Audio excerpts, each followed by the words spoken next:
भारत भूमि, जहाँ पर कई वीरों ने जन्म लिया, जिन्होंने अपनी मातृभूमि की रक्षा के लिए अपने प्राण न्यौछावर कर दिए। जब हम उन वीर सपूतों की बात करते हैं, तब हमारे दिमाग में सबसे पहला नाम छत्रपति शिवाजी महाराज का आता है, जो जीवन भर स्वाधीनता के लिए मुगलों से लड़ते रहे। तो कौन थे शिवाजी महाराज और क्या किया उन्होंने इस देश की रक्षा के लिए? चलिए बताते हैं आपको इस वीडियो में। ये बात उस समय की है जब औरंगजेब अपने पिता शाहजहां को जेल में डलवाकर खुद बादशाह बन गया।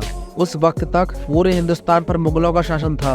उसी समय 1627 ईस्वी में शिवाजी महाराज का जन्म हुआ। इनकी माता का नाम जीजाबाई था, जो कि शिव जी की परम भक्ति थी। जीजाबाई यादव कुल की एक महिला थी, जिनका विवाह शाहजी महाराज से हुआ, जो बीजापुर के सुल्तान आदिल शाह के मंत्री थे। जीजाबाई शिव जी की परम भक्ति थी, इसलिए उन्होंने उन्हीं के नाम पर अपने पुत्र का नाम शिवा रखा, जिन्हें प्यार से उनकी प्रजा उन्हें राजी बुलाती थी। शाहजी की एक दूसरी पत्नी भी थी, जिसके कारण उन्हें जीजाबाई से दूर रहना पड़ा और शिवाजी महाराज अपनी मां के सानिध्य में ही पले बढ़े। उनकी मां ने उन्हें सभी धर्मों का आदर करने की और अपनी मातृभूमि की रक्षा की शिक्षा दी। बताते हैं कि जब शिवाजी महाराज 5 वर्ष के हुए, तब उनकी माता उन्हें शेरों से लड़ाती थी। शिवाजी की प्रारंभिक शिक्षा उनके दादा कौंडदेव ने दी और पराक्रम और युद्ध कौशल शिवाजी ने गुरु रामदास से सीखा। शिवाजी महाराज की कुल 6 पत्नियां थी, जिनके नाम सोयराबाई, शाहीबाई, पुतलीबाई, सकरबाई, लक्ष्मीबाई और काशीबाई थे। माता जीजाबाई ने शिवाजी महाराज के अंदर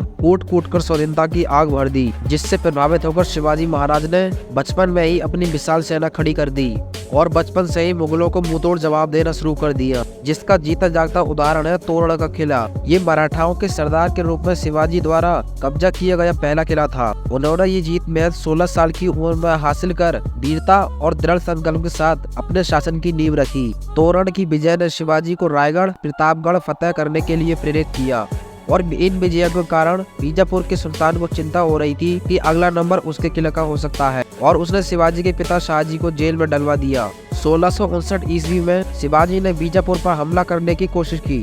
फिर बीजापुर के सुल्तान ने अपने सेनापति अफजल खान को 20,000 सैनिकों के साथ शिवाजी को पकड़ने के लिए भेजा, लेकिन शिवाजी ने चतुराई से अफजल खान की सेना को पहाड़ों में फंसा लिया और बाघ के पंजे नामक घातक हथियार से अफजल खान की हत्या कर दी। और अंत में 1662 में बीजापुर के सुल्तान ने शिवाजी के साथ एक संधि की और उन्हें अपने विजित प्रदेशों का एक स्वतंत्र शासक बना दिया। जिसके बाद 1674 ईस्वी में शिवाजी ने खुद को मराठा साम्राज्य का स्वतंत्र शासक घोषित किया और उन्हें रायगढ़ में छत्रपति शिवाजी के रूप में ताज पहनाया गया था। उनका राज्याभिषेक मुगल सल्तनत के लिए एक बहुत बड़ी चुनौती बन गया था, जिसके कारण औरंगजेब ने शिवाजी और शिवाजी के पुत्र संभाजी को छल से दरबार में बुलवाकर उन्हें कारागृह में डलवा दिया। जिसके कुछ सालों बाद ही शिवाजी और उनके पुत्र कारागृह से भाग निकले और अपने किले में आकर उनका पुनः राज्याभिषेक हुआ।